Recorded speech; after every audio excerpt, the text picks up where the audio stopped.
Bermuda Triangle has captured imaginations with stories of vanished planes and ships, but now a new scientific theory claims to finally have the answer. The Bermuda Triangle has swallowed ships and planes for decades, but nobody had ever sent a camera to its floor. Until now. They finally sent a drone to the bottom, and what it found should have shaken the world. 700 meters down, the camera caught something that does not belong on an ocean floor. Massive stone structures lined up too straight to be natural, sitting in total darkness for longer than anyone can explain. No diver has ever touched them. No sample has ever left that water. The footage is real and undeniable, yet for over 20 years, nobody went back to explain it. That kind of silence does not happen by accident. Something down there made a team decide it was safer not to look again. The engineer who came back. Before any drone reached the bottom of the Bermuda Triangle, this story started with one woman walking back into water she had every reason to avoid. She worked as an engineer on a Soviet submarine base inside Cuba during the Cold War, serving a government she would later leave behind for good. She defected to Canada, married a man named Paul Weinsweig, and built a company called Advanced Digital Communications. Now she was heading back. Same coastline, same ocean. A completely different mission. The woman who once helped a foreign military hide inside these depths was about to lead the team that uncovered what these depths had been hiding all along, in the very waters tied to the Triangle's darkest reputation. This time, she carried an official contract with the Cuban government. The National Geographic Society was involved. So was the Cuban Academy of Sciences. This was not a small team chasing a rumor. This was the team that would later send a machine to the ocean floor. Their goal at the start was simple. They were there to find old Spanish ships, vessels that had sailed these exact waters for centuries, loaded with gold and silver, pulled from the Americas. Many of them never made it home. Sudden storms tore through the Caribbean and dragged entire fleets straight to the bottom, taking the crews down with the cargo. Off the coast of Cuba alone, hundreds of these ships are believed to still rest on the ocean floor. Explorers call it one of the richest underwater graveyards in the world. Anne Zalitsky's team had spent years learning how to read that graveyard properly. Zalitsky herself was known for being careful with her words. She would later say it would be irresponsible to claim anything before there was real evidence to back it up. That caution mattered because nothing about this mission suggested she would ever need it. Nobody on that ship expected to find anything beyond broken wood and old cargo. Nothing about how this mission began gave any warning of what it was about to become. For the first several days, the work was painfully slow.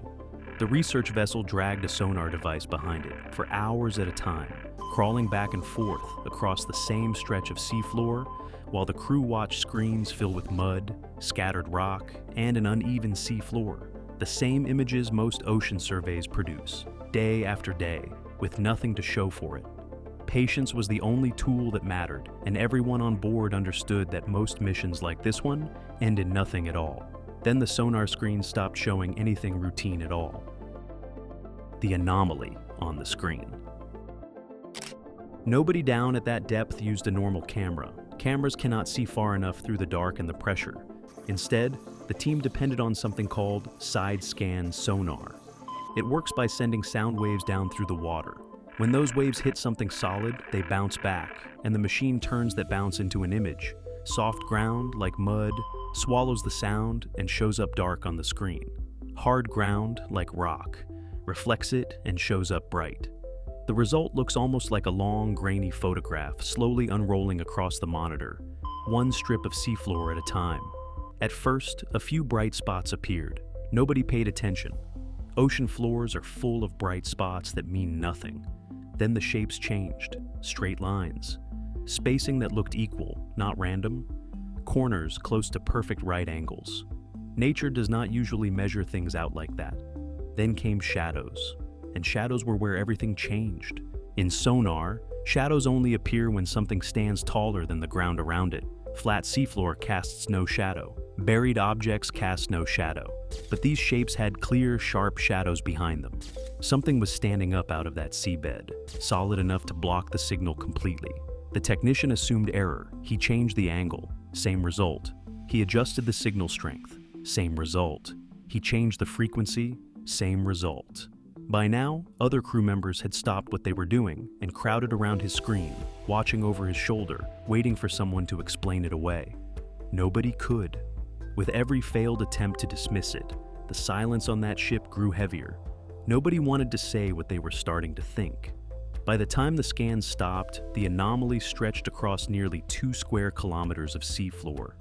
That is an area large enough to hold several hundred football fields laid side by side, sitting where nothing of that size should ever exist. The team checked it against every shipwreck on record. Nothing matched. Coral formations. Nothing matched. Every known geological pattern in that region. Still nothing. Some men on that sonar team had spent years reading ocean floors for a living.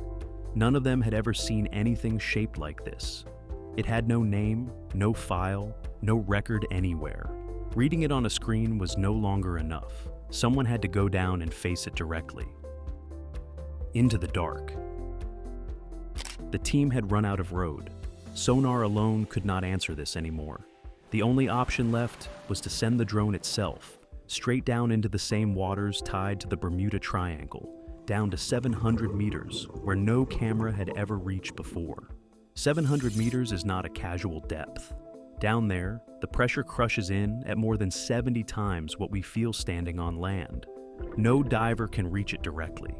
If something fails that far down, there is no second attempt. If the cable holding that machine snaps, the drone is gone forever.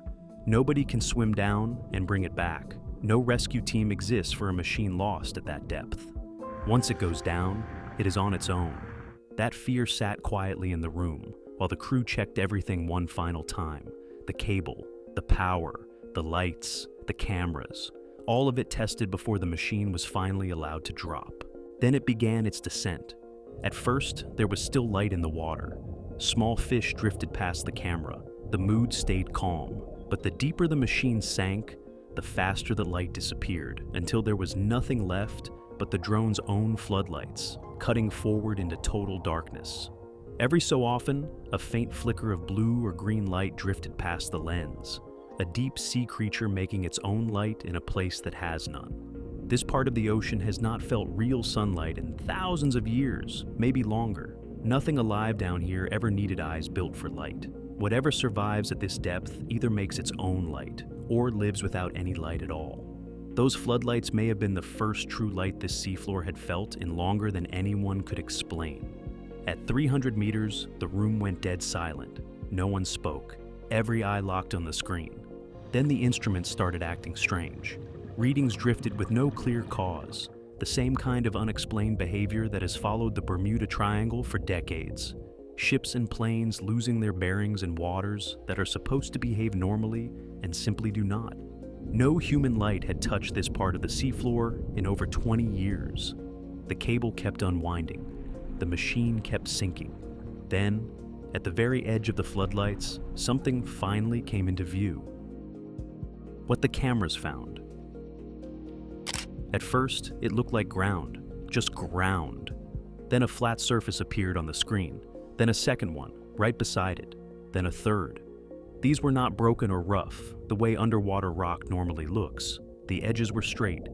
The corners looked cut, not worn down by water and time. As the drone moved closer, the truth became impossible to avoid. These were not loose stones scattered by chance. They were large rectangular blocks, lined up in rows, spaced almost evenly apart. Further along, the shapes changed again. Some formations looked like pyramids, others curved into perfect circles. This was not a pile of rock. It looked like a layout. A place someone once planned. The size of it was hard to process. Some formations stretched nearly 400 meters wide. Others stood as tall as a 13-story building, sitting completely alone on the ocean floor. One of the engineers who later studied the footage compared the scale to Stonehenge or Easter Island, except built on a scale far larger than either site, and buried where nobody could ever simply walk up and touch it. In several places, blocks were stacked directly on top of each other. The way ruins collapse when something built long ago finally gives way. Then came the detail that should not have been possible. The surfaces were smooth. There was almost no thick mud, almost no heavy erosion. nothing close to what thousands of years underwater should leave behind. Worse, there was barely any coral or sea growth clinging to the stone, even though coral usually claims any hard surface within a few short years. Something this exposed for this long should have been buried under layers of growth by now. It was not. Inside the control room, nobody spoke. One crew member sat completely still, one hand frozen on the control panel. Another gripped the edge of the console so hard his fingertips turned pale. Someone finally broke the silence, asking if anyone else was seeing what they were seeing. Nobody answered. Nobody said the word city. Nobody wanted to be the one to say it first. The floodlights kept moving, more shapes kept appearing, equal spacing, again and again. This no longer looked like an accident of nature. It looked like something built on purpose, then left behind long before anyone alive today was born. For a moment, the entire room felt the same quiet fear. Not because anything was attacking them, because they understood all at once that this discovery might force the world to rewrite everything it thought it knew. But before anyone could call this anything, the team had to ask the hardest question first. Could nature really build something that looks this deliberate? Could nature build this? Before anyone called this a lost city, they had to rule out the simplest answer first. Maybe nature built this, not people. The first theory was ocean currents. Water never stops moving beneath the surface, and over millions of years, it can wear rock into strange shapes. But currents scatter material. They do not organize it. What the camera showed was the opposite. Straight lines, equal spacing, a pattern that repeated again and again. Currents simply do not behave that way. The second theory was volcanic activity. Cooled lava can sometimes form shapes that look almost man-made, but volcanic rock usually breaks apart unevenly, with rough, jagged edges. These blocks showed the opposite. Clean lines, edges that looked cut, not cracked. The third theory was tectonic movement, the slow shifting of the Earth's plates. This one seemed stronger at first. Shifting plates really can crack land into large sections. But tectonic force creates pressure and breakage. It does not create equal spacing. It does not build patterns. It destroys them. Then the team studied the local geology itself. The seafloor here is mostly limestone, a soft rock that wears down fast under deep sea pressure. Geologists who specialize in this exact type of rock expected to see deep cracking and heavy erosion the moment the footage came in. After this much time underwater, that kind of damage should have been obvious.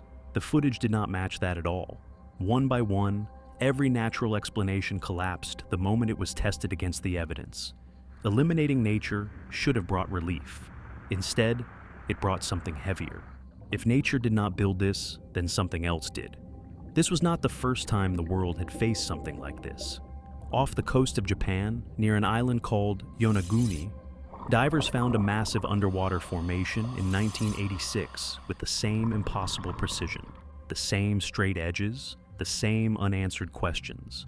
Decades later, scientists still cannot agree on what it is, and that disagreement alone tells you how little we actually understand about what the ocean is hiding. This was no longer just one strange sight off the coast of Cuba. It was beginning to look like a pattern hiding under oceans across the entire world, one that science has never been able to explain. With nature ruled out, one explanation at a time, the only question left was who would actually be willing to say what they thought it was. That question is exactly where the experts stopped agreeing. The experts split. Once nature failed to explain it, experts were finally dragged into the argument. They disagreed almost immediately. Manuel Iturralde Vinent took the careful path. A respected geologist, he explained that natural processes can sometimes create shapes that look man-made, even when nothing built them. But he admitted something just as important. The evidence was not strong enough to call this ordinary geology either. Even a cautious scientist could not fully explain it away. Then came Greg Little, arguing the opposite. He believed discoveries like this should never be dismissed too quickly, just because they do not fit what we already understand. His answer was simple: investigate further before deciding anything. Here is what often gets left out. Greg Little is not a marine geologist. He is a psychologist tied to an organization built around the predictions of Edgar Cayce, a man who claimed in 1938 that part of the lost city of Atlantis would resurface near these very waters by the late 1960s. In 1968, a strange underwater formation called the Bimini Road was found nearby, almost exactly on that timeline. Whether that is coincidence or something stranger, it changes how we should read who is defending this discovery the loudest. Little has also been part of real controversy. He once accused another researcher of secretly planting fake artifacts at that same site, just to keep public interest alive, a feud that split serious researchers into two camps long before this Cuban discovery ever surfaced. On the skeptical side, two theories kept coming up. Geological jointing, where natural cracking inside rock can form patterns that look engineered, even though nothing built them. And sonar illusion, where limited data and odd angles can trick the eye into seeing order that is not really there. Beyond these two, a number of archaeologists outside the original team pushed back hard on the timeline itself, arguing that sea levels could never have dropped far enough in that region for any of this to have been dry land within the window being suggested. This is where the most famous standard in science enters the story, a phrase made popular by scientist Carl Sagan. Extraordinary claims require extraordinary evidence. A strange shape on a screen is not enough. Real proof is needed. And that is exactly where this case still falls apart today. No physical sample has ever been pulled from that site. No testing has ever measured its true age. No drilling has ever studied what lies beneath the surface layer. Without those three things, science cannot move forward, no matter how convincing the footage looks. The disagreement was never settled. It simply went quiet. That missing evidence is not just a scientific footnote, it is the reason this entire case has stayed unsolved for over 20 years. And the story behind that silence is the strangest part of all. The vanishing. That silence is real, and we will get to it. But first, there is a bigger problem standing in the way of any answer. If people really did build this, the next question is almost impossible to answer. When? Some researchers, using a nearby ancient site as a reference point, place the structure at around 6,000 years old. If true, that alone would make it older than the pyramids of Egypt. But Iturralde Vignient offered a far darker number. Based on the depth alone, he suggested the structure could be as old as 50,000 years. That is a gap of over 40,000 years between two serious estimates. Nobody has ever closed it. To understand why that number matters, think about what it would take for dry land to end up 700 meters underwater. Sea levels would have needed to sit roughly 2,300 feet lower than they do today. That last happened during the Ice Age, more than 50,000 years ago, long before any known human civilization existed anywhere in the Americas. If that estimate is even close to true, someone may have built something advanced long before history says anyone was capable of it. This is also where the Atlantis legend runs into a problem of its own. Plato said Atlantis sank suddenly and violently in a single catastrophe, the city dragged under in one terrible night. But a sudden violent collapse should have destroyed a structure like this, crushing it into rubble, not leaving it standing in clean, recognizable rows. If this is connected to that old story, the story itself does not fully add up. Either the legend is wrong about how it happened, or this was never Atlantis at all, and something else entirely is sitting on that ocean floor. And if a civilization really did build this, then sank beneath the ocean before writing anything down, its name may never have survived at all. No language, no legend, no proof it ever existed, beyond a shape on a screen. Here is the part that should disturb you the most. It has been over 20 years since this footage was recorded, and nobody has gone back. No new expedition. No published research confirming or denying what it is. No sample. No testing. Nothing. Discoveries far smaller than this one have received decades of funding and global attention. This one, large enough to rewrite human history if proven true, was left completely alone. Decades of strained relations between Cuba and the United States may be part of why this case went cold, since funding and permission for deep international research has never been simple between the two. There is one more detail almost nobody talks about. During the original scans, the team picked up a second unusual reading near the main site. It was never investigated. To this day, nobody knows what caused it. The most disturbing part is not the shape of those blocks. It is the silence that followed. A discovery this large was found, filmed, and then left behind. The same way evidence gets left at a scene nobody ever returns to close. 20 years later, those structures are still down there, untouched, waiting for someone willing to go back. Nobody has. If you want to be the first to know the moment anyone finally does, subscribe now. Because when that happens, this is exactly where you will hear about it first.